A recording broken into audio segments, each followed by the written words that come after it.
কেউ আসছিল বাসায়? কই না তো। না, ওই সিগারেট। অনেক স্ট্রেস লাগছিল, সারাদিন বাসায় একা থাকি, এত মাথা ধরেছিল, তাই স্মোক করছিলাম। তুমি তো সিগারেট খাওয়া পছন্দ করো না। মানুষ তো বদলায়, তাই না? তুমি আমাকে সারা জীবন এভাবে ভালোবেসে আগলে রাখবে তো? সারা জীবন ঠিক এভাবেই তোমাকে আগলে রাখ। তাহলে চল আমরা বিয়ে করে ফেলি, আমার এভাবে থাকতে আর ভালো লাগে না।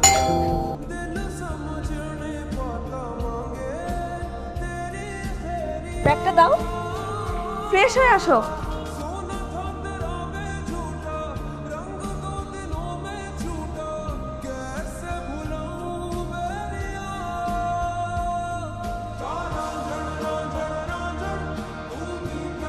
নীরব, কোথায় যাচ্ছ তুমি?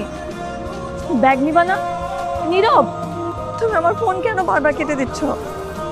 দেখো, তুমি যা ভাবছো ওরকম কিছুই না। ওই দিন তার সাথে বসে আমি শুধু কথা বলছিলাম। প্লিজ তুমি আমার কথাটা শোনো। হ্যালো হ্যালো নীরব। এটা শাস্তি না, এটা মুক্তি। বিশ্বাসে না কাছের মতো, একবার ভেঙে গেলে জোড়া লাগানো যায় না। ভালো থেকো।